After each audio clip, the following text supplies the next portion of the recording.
तू एवढा मोठा नाही की मी तुला विरोधक मानाव माझा. दुसऱ्यांवर जळून जळून जीव चाललाय की रे तुझा.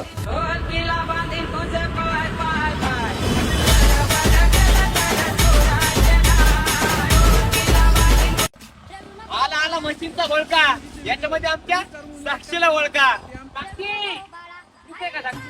का इव रडू नको बाळा, अरे मी पाण्याला जाते. रडू नको बाळा, अरे मी पाण्याला जाते. अरे बाळा, तुला वाटत असेल आता तो गेलाय माझ्या पुढं, पण बाळा एक गोष्ट नेहमी लक्षात ठेव बर का, अख्ख्या मार्केटला माहितीये कोण फेक आहे आणि कोण ओरिजिनल आहे. हा हा.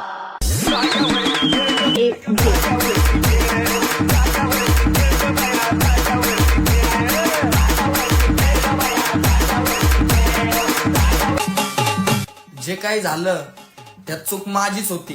तुझी माझ्या सोबत तर लांब, माझ्या सावलीला पण उभं राहायची लायकी नव्हती.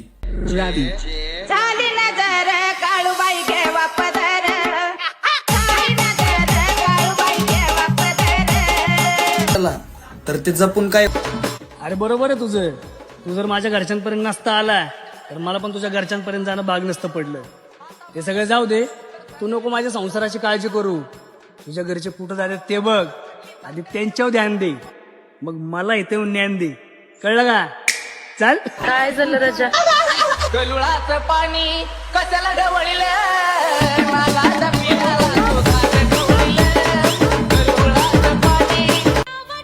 अरे तू काय तुझा मोठेपणा सांगतो?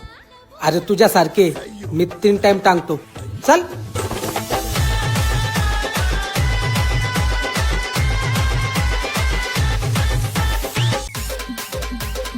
माझ्यासाठी कुठला व्यक्ती खास नाहीये. जो मला इज्जत देणार मी त्याला इज्जत देणार, आणि जो त्याची लायकीच्या बाहेर जाणार पद्धतशीर कार्यक्रम करणारा.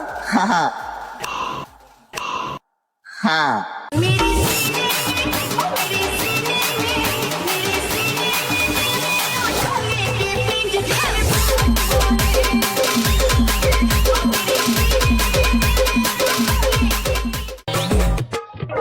तसा स्वभाव लय साधा आहे आपला. आपण एखाद्याला तेव्हाच कोलतो जेव्हा तो स्वतःच्या बुडाखालचा अंधार विसरून आम्हाला बोल बच्चन देतो.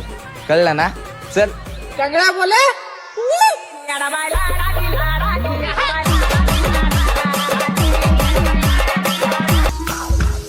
इज्जत दिल्यावर माज येतो लोकांना, म्हणून झेलायची सवय सोडा आणि कोलायची सवय लावा. हा हा.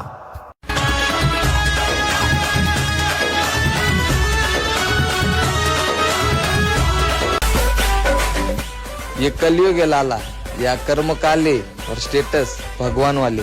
क्या अरे कौन कहता है मुंह काला है झूठ का, अरे कौन कहता है मुंह काला है झूठ का. खेळ खेळतोय ना तू, मग बिंदास खेळ. आणि हा किती पण मला नड, पण एक गोष्ट ध्यानात घे, एकदा का माझ्या तावडीत सापडल्यावर परत चुकून पण म्हण नको भाऊ, एवढ्या वेळेस सोड.